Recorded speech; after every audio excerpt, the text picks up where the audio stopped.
야곱아, 너를 창조하신 여호와께서 지금 말씀하시느니라. 이스라엘아, 너를 지으신 이가 말씀하시느니라. 너는 두려워하지 말라. 내가 너를 구속하였고 내가 너를 지명하여 불렀나니 너는 내 것이라. 내가 물 가운데로 지날 때 내가 너와 함께 할 것이라. 강을 건널 때 물이 너를 침몰하지 못할 것이며 내가 불 가운데로 지날 때 타지도 아니할 것이요 불꽃이 너를 사르지도 못하리니. 대전 나 여호와 네 하나님이요 이스라엘의 거룩한 이요 네 구원자임이라. 내가 애국을 너의 속량물로 구스와 수발을 너를 대신하여 주었노라. 네가 내 눈에 보배롭고 존귀하며 내가 너를 사랑하였은즉 내가 내 대신 사람들을 내어주며 백성들이 내 생명을 대신하리니. 두려워하지 말라. 내가 너와 함께하여 네 자손을 동쪽에서부터 오게 하며 서쪽에서부터 너를 모을 것이며 내가 북쪽에게 이르기를 내놓으라. 남쪽에게 이르기를 가두어 두지 말라. 내 아들들을 먼 곳에서 이끌며 내 딸들을 땅끝에서 오게 하며 내 이름으로 불려지는 모든 자 곧 내가 내 영광을 위하여 창조한 자를 오게 하라. 그를 내가 지었고 그를 내가 만들었느니라. 눈이 있어도 보지 못하고 귀가 있어도 듣지 못하는 백성을 이끌어내라. 열방은 모였으며 민족들이 회집하였는데 그들 중에 누가 이 일을 알려주며 이전 일들을 우리에게 들려주겠느냐. 그들이 그들의 증인을 세워서 자기들의 옳음을 나타내고 듣는 자들이 옳다고 말하게 하여 보라. 나 여호와가 말하노라. 너희는 나의 증인 나의 종으로 택함을 입었나니 이는 너희가 나를 알고 믿으며 내가 그인 줄 깨닫게 하려 함이라. 나의 전에 지음을 받은 신이 없었느니라. 나의 후에도 없으리라. 나 곧 나는 여호와라. 나 위에 구원자가 없느니라. 내가 알려주었으며 구원하였으며 보였고 너희 중에 다른 신이 없었나니 그러므로 너희는 나의 증인이요 나는 하나님이니라. 여호와의 말씀이니라. 과연 태초로부터 나는 그이니 내 손에서 건질 자가 없도다. 내가 행하리니 누가 막으리요. 너희의 구속자여 이스라엘의 거룩한 이 여호와가 말하노라. 너희를 위하여 내가 바벨론의 사람을 보내어 모든 갈대아 사람에게 자기들이 연락하던 배를 타고 도망하여 내려가게 하리라. 나는 여호와 너희의 거룩한 이요 이스라엘의 창조자요 너희의 왕입니다. 나 여호와가 이같이 말하노라. 바다 가운데에 길을 큰 물 가운데에 지름길을 내고 병거와 말과 군대의 용사를 이끌어내어 그들이 일시에 엎드러져 일어나지 못하고 소멸하기를 꺼져가는 등불 같게 하였느니라. 너희는 이전 일을 기억하지 말며 옛날 일을 생각하지 말라. 보라, 내가 새 일을 행하리니 이제 나타낼 것이라.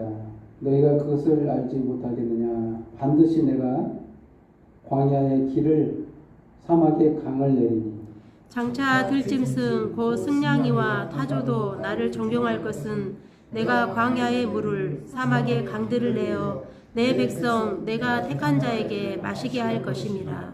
이 백성은 내가 나를 위하여 지었나니 나를 찬송하게 하려 함이니라.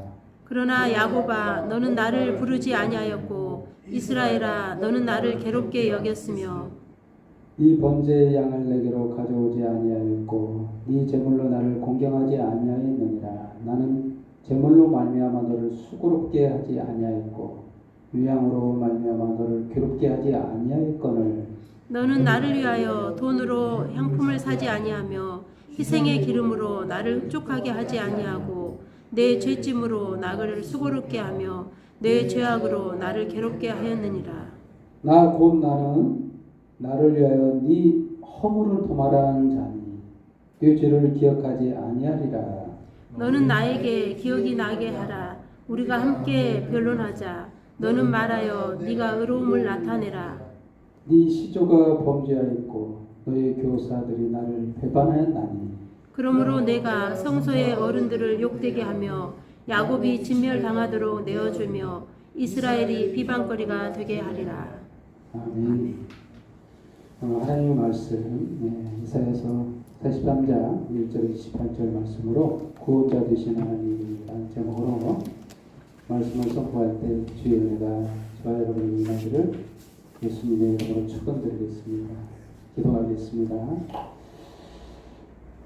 구원자 되신 하나님 감사합니다. 주님께서 저희를 향하신 사랑과 은혜가 이 말씀 가운데 녹아져 있고 저희들을 향하신 주님의 생각이 이거였군요. 참으로 주님 오늘 이 말씀을 통해 저희들을 붙드시고 저희들의 마음을 만져주셔서 참으로 하나님의 기쁘신 뜻을 알고 주님 앞에 경배와 찬양을 돌리게 하여 주옵소서. 모든 영광과 경배와 찬양을 주님 앞에 돌려오며 예수님의 이름으로 기도합니다. 아멘. 오늘 말씀 이사야 43장 정말 행복하지 아니할 수 없는 말씀입니다. 정말 우리가 살면서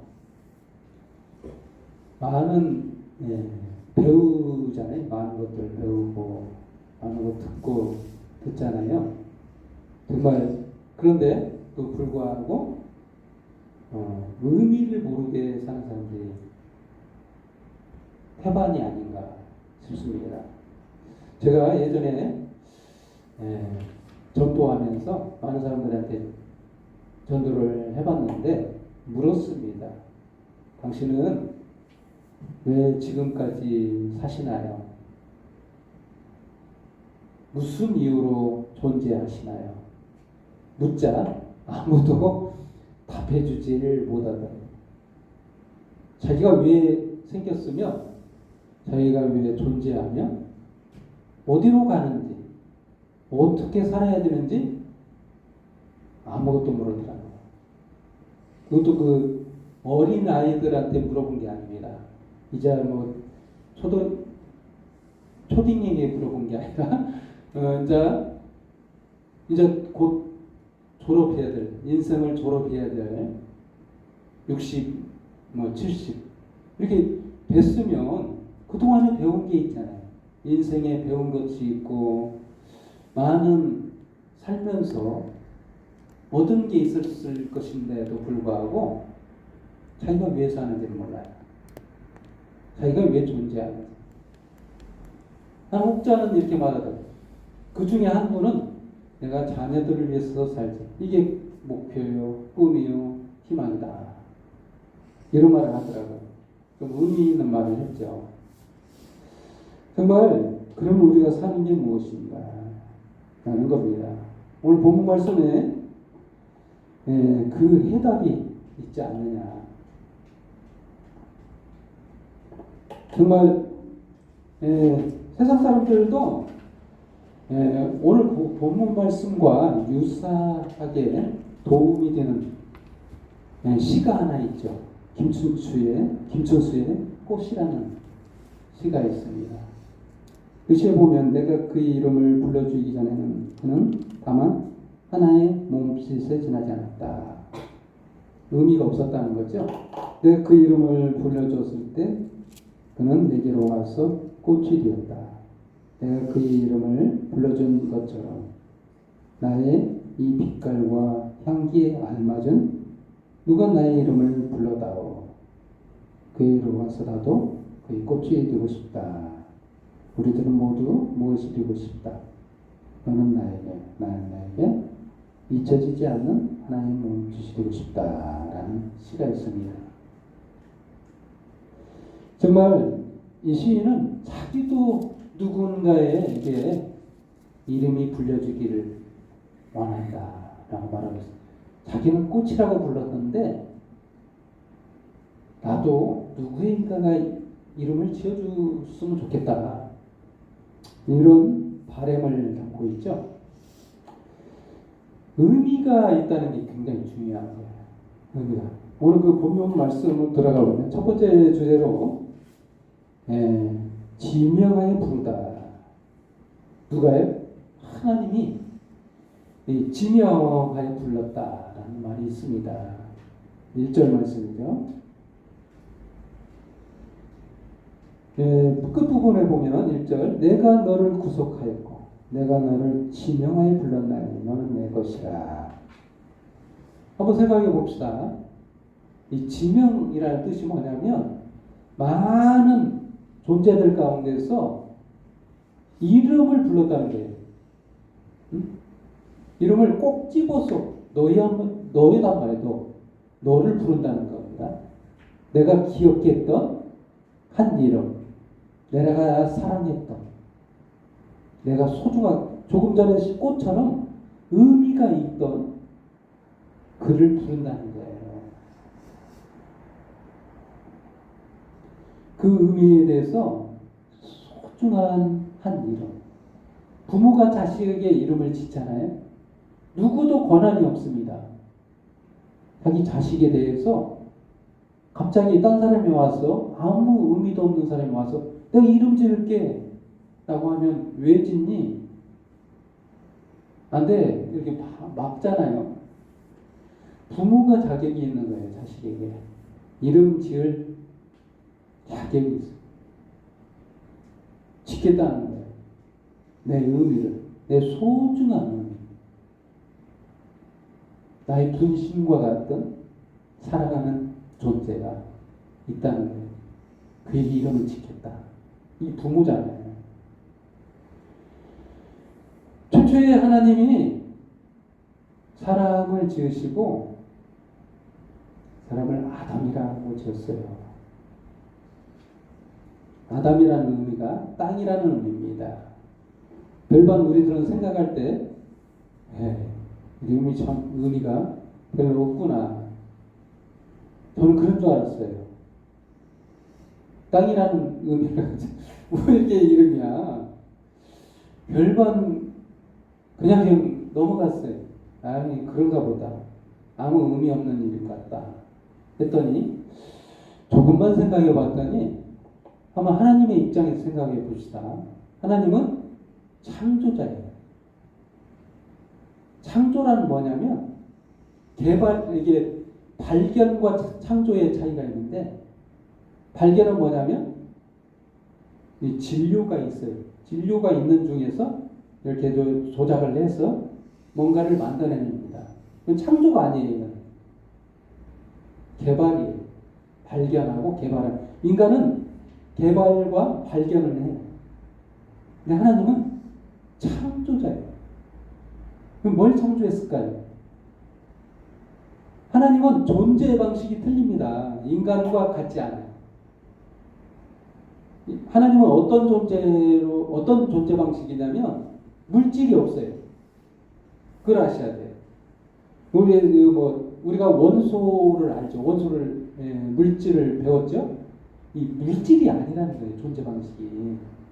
그 차이점을 알아야 돼요. 하나님 자신이 처음부터 물질이 아니었어요. 존재 방식이 물질이 아니라 영이었어요.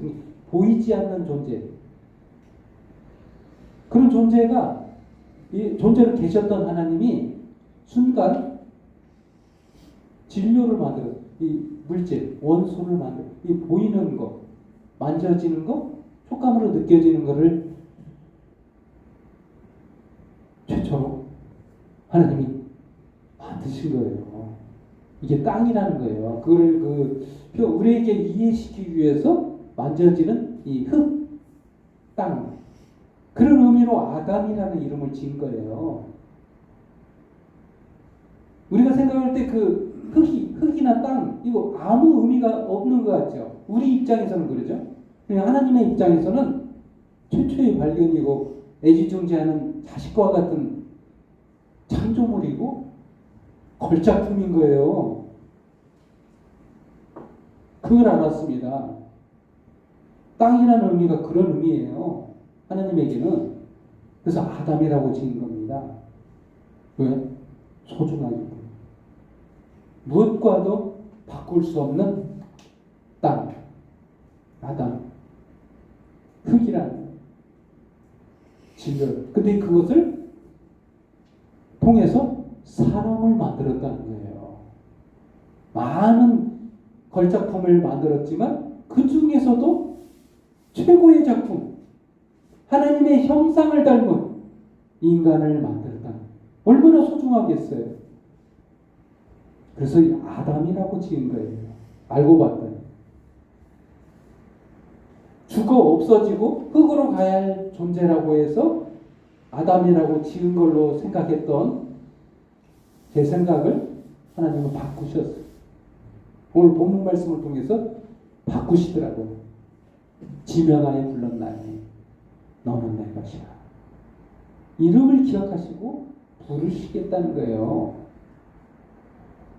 나의 의미, 나의 전부를 부르시겠다는 거예요.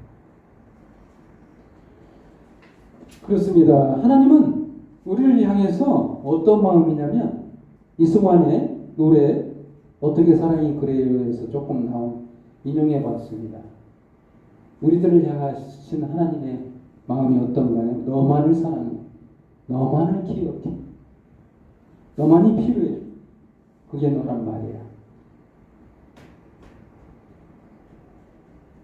너만이 나에게 우리만의 약속. 약속을 지켜줄 내 사랑. 이게 하나님이 우리를 향하신 마음이 아닙니다. 그래서 지명하여 부르겠다는 거잖아요. 꼭 집어서 너야 라고 하는 거예요. 네. 그래서 창세기의 말씀을 한번 보도록 하겠습니다. 창세기 2장 19절 말씀인데 의미 있는 말씀이 또 있어요. 19절 2장 19절입니다. 창세기 2장 19절. 하나님께서 세상 만물을 다 창조하시고 아담까지 만드시고 난 다음에 하신 일이 있어요. 첫 번째로 하신 사람에게 할 일을 첫 번째 일을 하라고 한 일이 있는데 그 일이 뭐냐?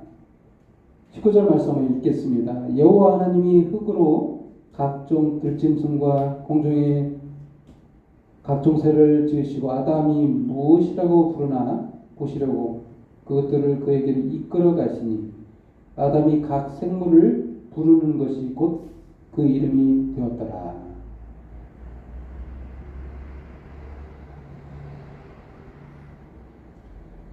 그렇습니다.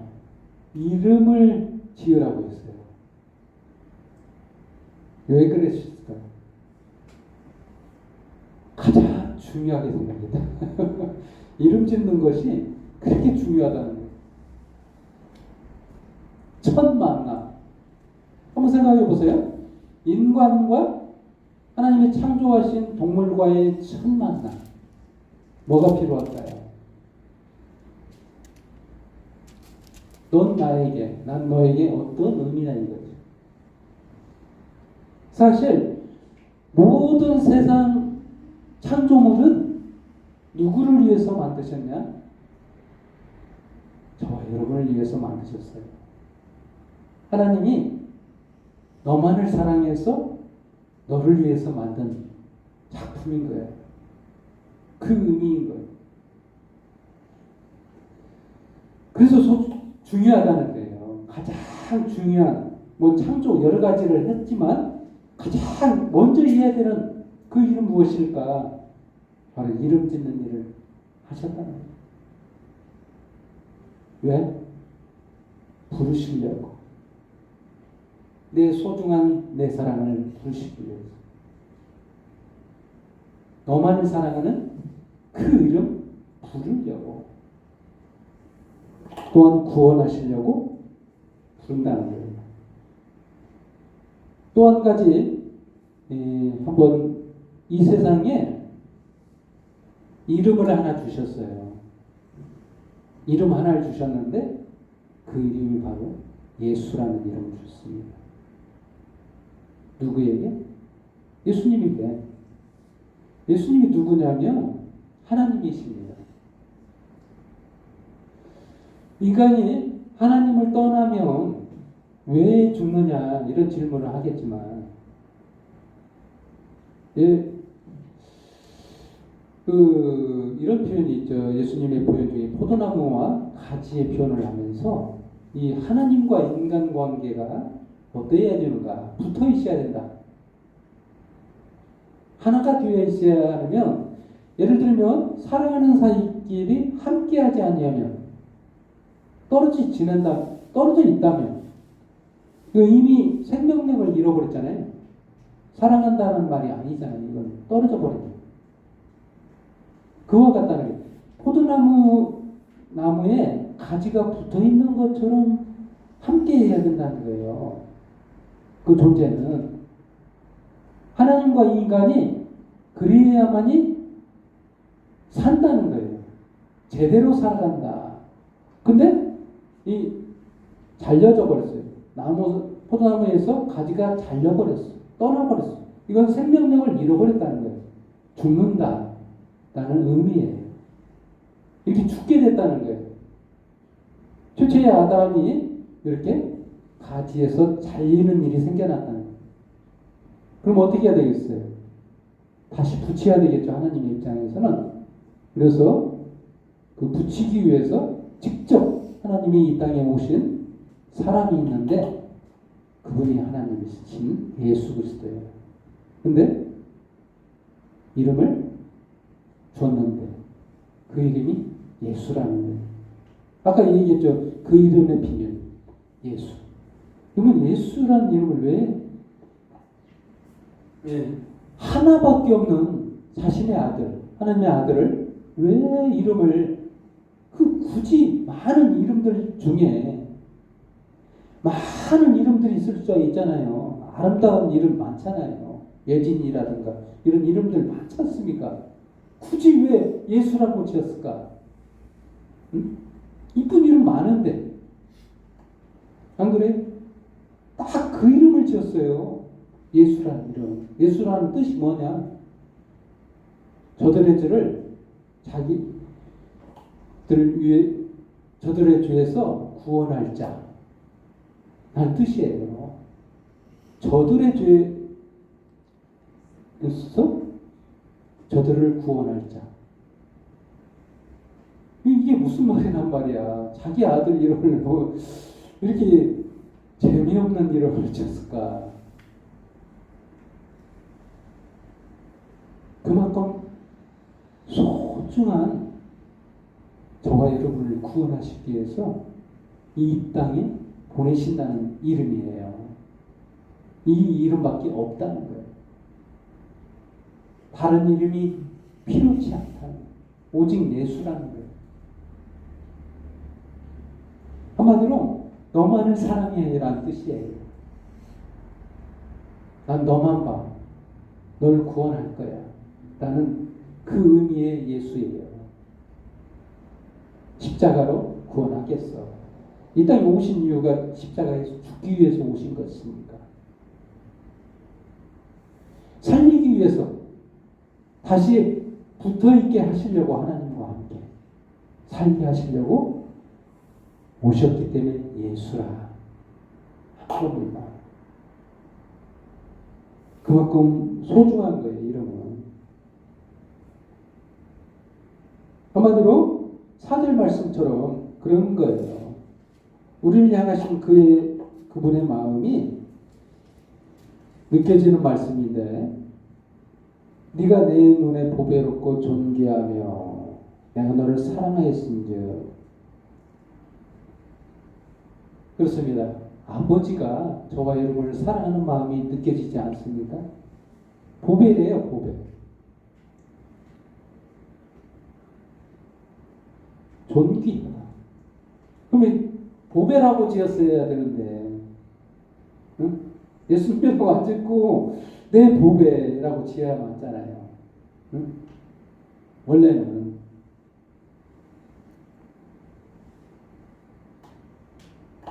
근데도 불구하고 사실은 저와 여러분을 사랑하시기 때문에 이 땅에 보낸단다. 널 사랑해. 예수. 그 말이에요. 그렇습니다. 이 아버지께서, 이 하나님께서 두 번째 주제인 새 일을 행하시겠다라고 말합니다. 그러면 오늘 본문 말씀 새 일 19절 말씀입니다. 43장 19절 말씀에 이런 말씀이 있죠. 보라 내가 새 일을 행하리니 이제 나타낼 것이라. 그러면 그전 일을, 이전 일을, 18절 말씀은 이전 일을 기억하지 말며 옛날 일을 생각하지 말라. 여기서 이전 일과 새 일, 이전 일이 무엇인지를 알아야 새 일을 이해하겠죠. 이전 일은 뭐냐면 하나님께서 이제 구원하시려고 일을 하시기 시작했어요. 이전 일에 대해서 얘기하는 겁니다. 이전에 어떤 일을 하셨냐면 세상 많은 만물 가운데서 범죄하자 노아의 홍수로 지구상에 있는 모든 자가 죽습니다. 그리고 딱 8명이 살아남아요. 그리고 어찌어찌 하다가 아브라함이라는 사람이 나오는데 아브라함 때 아브라함을 불러요. 하나님이 음성으로 직접 말하기 시작했어요. 아브라함아 이렇게 불렀어요. 직접 부르자 누구세요? 그랬겠죠. 세상 사람들이 많이 하나님에 대해서 종교가 있었는데 직접 음성을 들으니 아브라함 입장에서는 신인가 보다 하고 이제 따라서 갔어요. 그래서 그 순종하고 하다 보니 결국에는 아브라함에게 약속을 하고 구원자를 보내시겠다는 약속을 하고 그 아브라함을 통해서 이제 많은 이스라엘 백성이 생겨나고 애굽에 내려가서 거의 600만 가량의 인구로 늘어나 버렸어요. 그런데 어떤 일이 생겼냐면 애굽에 바로 왕이 있었는데 바로 왕에 의해서 핍박과 포로와 같은 그런 노예 생활을 하게 됐어요. 그래서 이건 역사상으로 진짜 있었던 일인데 노아의 홍수 이후로 하나님이 일하시기 시작해서 결국에는 출애굽을 하는 역사를 이루는데 홍해바다를 건너버려요. 하나님의 기적을 통해서 홍해바다가 갈라지고 건너게 되는 일이 발생합니다. 그래서 그 얘기를 지금 막 꺼내는 것이 그 이전 일이에요. 이건 실제적으로 이스라엘 600만 명의 인구가 동시에 경험했던 하나님의 기적을 봤어요. 이게 부정할 수가 없는 이전 일인 거예요. 그래서 그 16절 말씀에 나 여호와가 이같이 말하노라 바다 가운데로 길을 큰 물 가운데로 지름길을 내고 병거와 말과 군대와 용사를 이끌어내어 그들이 일시에 엎드러져 일어나지 못하고 소멸하기를 꺼져가는 등불 같게 하였느니라. 이게 이전 일이에요. 출애굽한 일을 꺼내신 거예요. 하나님이 이전 일 그렇게 하시지 했다. 내가 그 일을 이전 일 한 거 기억하지? 이 말인 거예요. 근데 새 일을 행하시겠다. 도대체 새 일이 무엇인가? 여기서 새 일은 뭐냐면 추상적으로 말하고 있어요. 이게 직접적으로 얘기하시면 좋을 텐데 여기서는 문학적인 표현을 썼어요. 19절에 이렇게 말하고 있는데 내가 19절 하반절 말씀이죠. 내가 광야의 길을 사막의 강을 내리니 도대체 무슨 말인가? 우리는 이 의미에 대해서 잘 몰라요. 광야에 한번 걸어봤어야 하는데 경험을 해봐야 하는데 광야에서는 길이 없어요.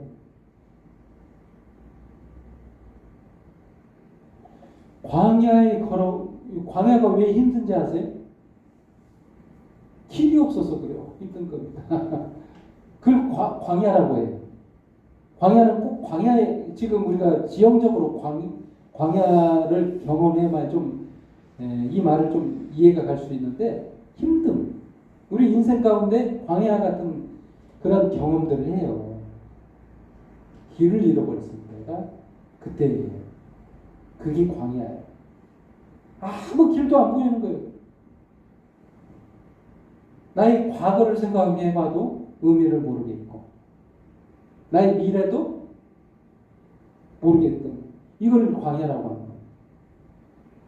근데 이 광야에 길을 내겠다는 거예요.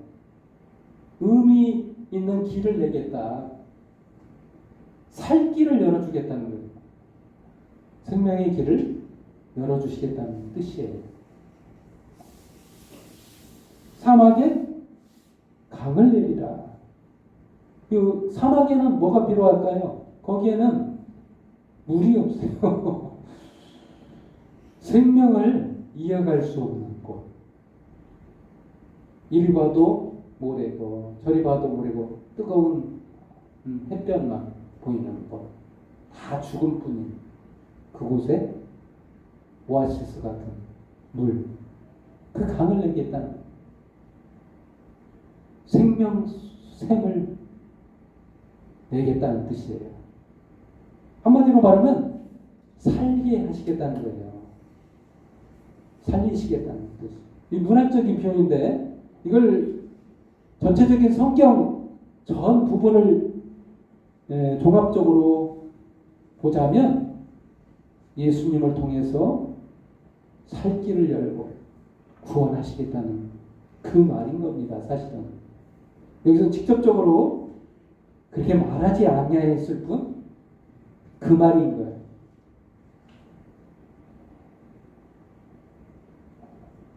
살리시겠다.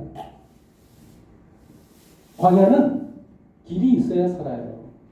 사막은 물이 있어야 살고. 또한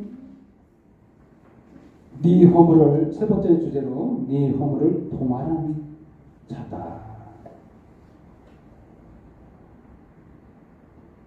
25절 말씀입니다. 나곧 나는 나를 위하여 네 허물을 도말하는 자니 네 죄를 기억하지 아니하리라. 사실 하나님은 이름이 없었습니다.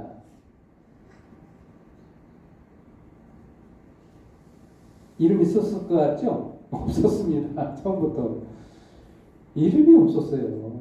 누가 나를 불러줄 사람이 없는 거예요.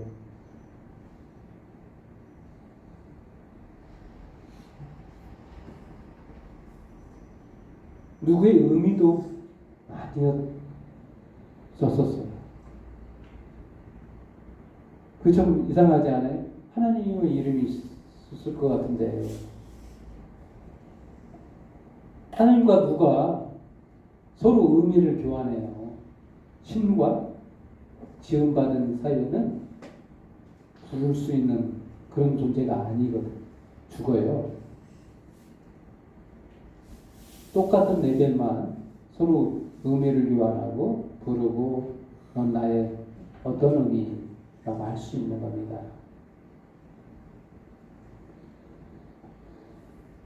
하나님은 나 곧 나다. 나는 나다. 라는 이름을 스스로 나를 그렇게 불러줘 라고 모세한테 얘기했던 적이 있어요. 그게 여호와예요. 나는 스스로 있는 자야. 나는 나야. 이름이 없었던 거예요. 아무도 하나님을 누구라 부를 수 있는 존재가 없었어요.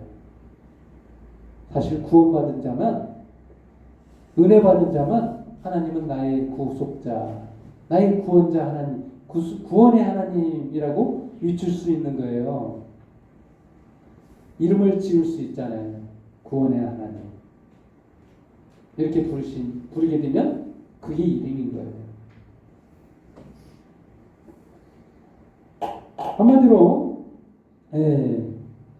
도말하겠다. 네 허물을 도말하는 자니 네 죄를 기억하지 아니하리라.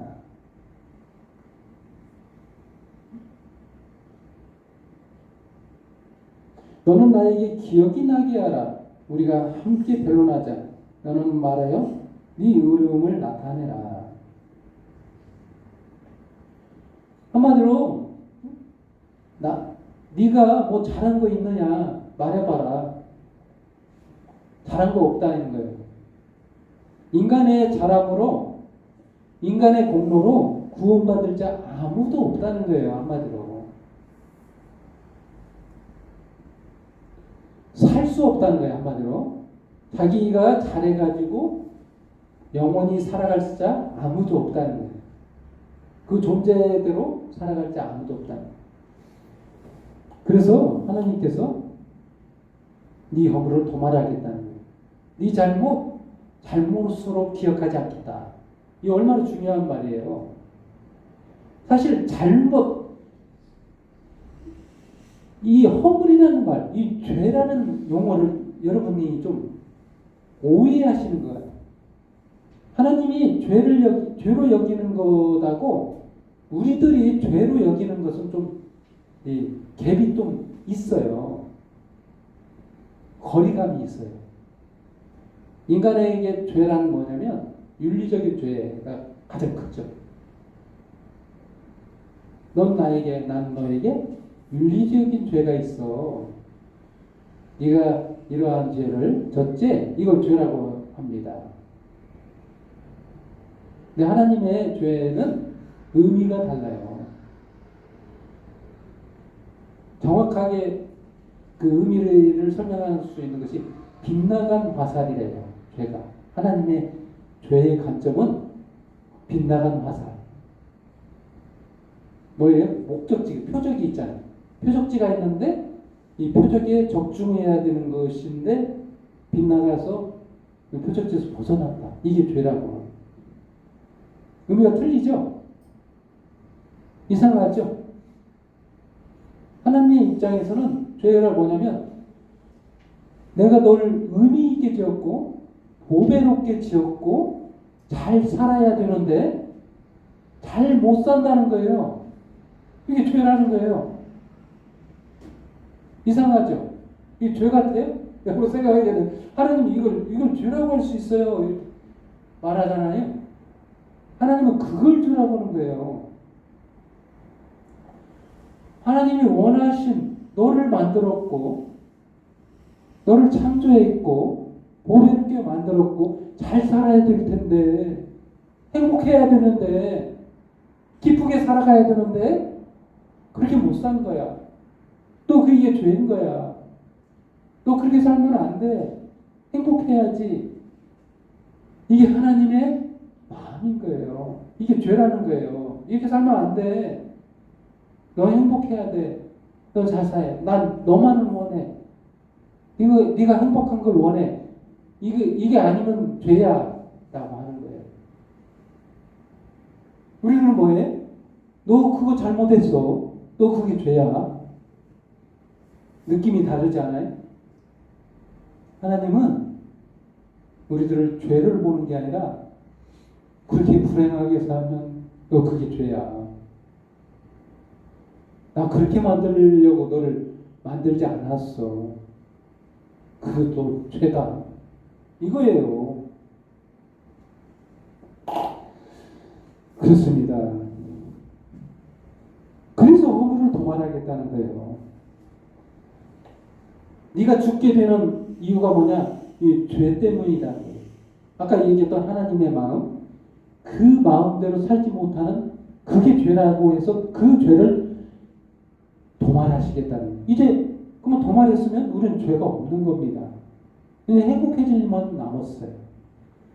예수님이 십자가에서 죄를 대속의 죽음을 죽으셨어요. 형벌을 받았다는 겁니다. 여러분들도 알겠지만 법정에 서서 죗값을 지불했으면 누군가 내 대신 사형 선고를 받고 사형을 당하고 죽었어요. 일사부재의 원칙에 의해서 그건 끝난 겁니다. 이상하죠? 세상 법정에서도 더 이상 따지지 않아요. 이거 누가 만드셨을까요? 하나님이 그렇게 하시라고 사람 마음을 움직이셔서 더 이상 한 번 대가를 지불한 거, 죄값을 치른 거, 그 다음 따지지 않기로 하자. 이렇게 하셨어요. 정하셨어. 두 번 말하지 않겠다는 거예요. 한 번, 야, 이 죄 졌으니까 이 형벌 받았어. 끝. 더 이상 두 번 말하지 마라. 이거잖아요. 하나님도 그렇습니다. 허물을 도말하셨다는 거예요. 예수 그리스도의 십자가로 저와 여러분의 죄를 도말하셨어요. 기억하지 않겠다는 겁니다. 깨끗하게 정리하셨어요. 이제 행복할 일만 남은 겁니다. 하나님과 우리 사이는 남아있는 죄가 없어요. 용서받았잖아요. 이제 그 믿음 안에서 기쁘게 받아들이고 예수 안에서 행복하게 살 일만 있는 겁니다. 아멘? 그렇습니다. 바로 구원자 되신 하나님 아버지의 마음이에요. 결론을 내립시다. 지명하고 부르고 새 일을 행하셔서 내 허물을, 저와 여러분의 죄를 도말하신 분은 누구냐? 다른 신이 있는 게 아니라 오직 그분, 예수 그리스도를 통해서 구원하실 겁니다. 아멘. 기도하겠습니다. 하나님 아버지 감사합니다. 저희를 사랑하시고 불쌍히 여기셔서 괴롭게 하셨던 새 일 저희가 믿습니다. 이 시간 큰 은혜를 입어 주님 앞에 있사오며 주님의 허락한 복을 내려 주옵소서. 모든 영광과 경배와 찬양 주님 앞에 돌리며 예수님의 이름으로 기도합니다. 아멘.